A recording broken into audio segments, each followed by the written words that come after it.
Have you ever wondered if it's possible to have a weather station everywhere where a specific crop is grown around the world? Well, in this episode, we're going to explore just that for cacao, especially in West Africa region.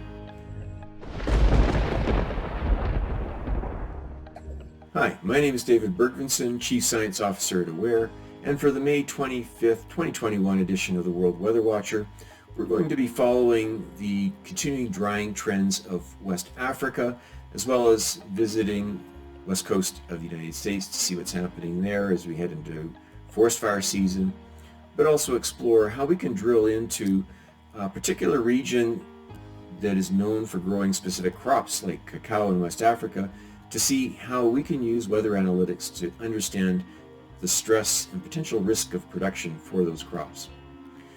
You'll recall last week we talked about the concerns of the dry conditions in South America, especially Brazil, but also the growing trend of dryness in the western part of Africa, which is really of concern given the role of rain in supporting smallholder farmers who are dependent on rain-fed agriculture.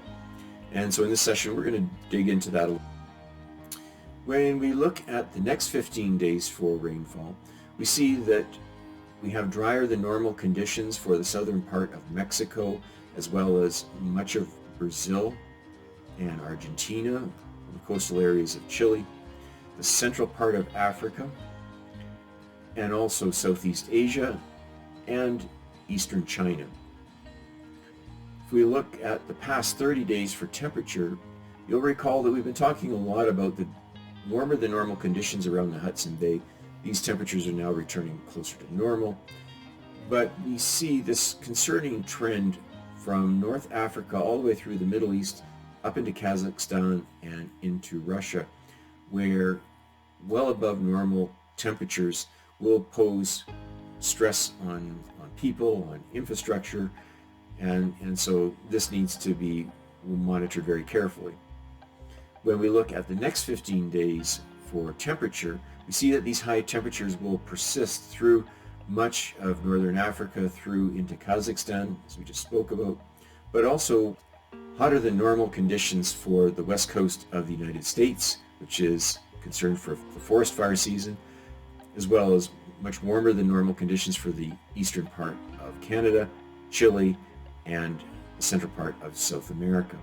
And we see much warmer conditions for much of central part of Africa, as well as the northeastern tip of Africa as well.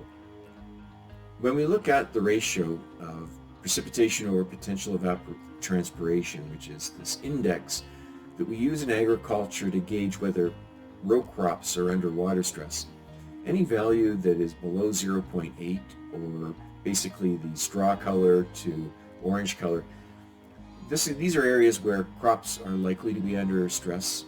Any of the areas in red would not be able to support agriculture in the absence of irrigation. And so when we look across the world, we see that much of the western part of the United States, Mexico, drier than required to sustain rain-fed agriculture. Same is true for northern part of Argentina. But we want to zoom in on this part here of Cote d'Ivoire and Ghana in West Africa, because we see this trend in dry conditions that will impact crops for this season. And so when we zoom into Cote d'Ivoire and Ghana, we see that about half of Cote d'Ivoire is really too dry right now to support rain-fed agriculture, and about 80% of Ghana is too dry to support rain-fed agriculture currently the past week. So this is cause for concern, and if we wanted to zoom in and just look at the weather stations where one particular crop is grown, this is an example of where cacao is grown.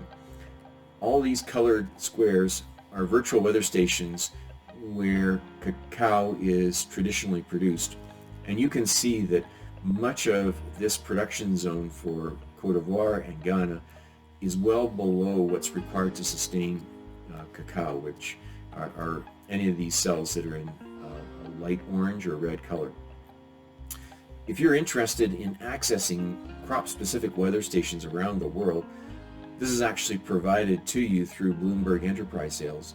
So I invite you to go there and check that out. It's not just available for cacao and coffee, but we have it also for row crops like corn and soybean as well. If we look at the ratio of precipitation to potential evapotranspiration for the next 15 days, we see a continued dry trend for much of the west coast of the United States, and Mexico, Brazil, and Argentina. But this dry band here across northern Nigeria, northern Ghana, and Cote d'Ivoire is very concerning. And it's also interesting that Democratic Republic of Congo, which is normally very humid and conducive for rain-fed agriculture, the southern part of that country is experiencing dry conditions that will not support rain-fed agriculture. So this is something to be watching for carefully as well. If we look at the next 15-day forecast for precipitation, we see that there's pockets of the world where really there's no rainfall in the forecast. Most concerning of the United States, where forest fire season is just approaching, so extra vigilance is required there to mitigate that risk. We also see the central part of Brazil and Argentina extremely dry as they head into their dry season. But we also see dry conditions in the southern part of Democratic Republic of Congo, Zambia.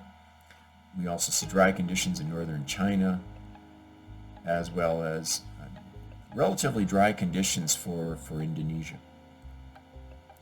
If weather analytics like this is of interest to you, please go to our adapter platform at apps.aware.com to register for free to access global weather data as well as analytical tools that will empower you to start your journey of weather analytics where you live. Until next week, take care.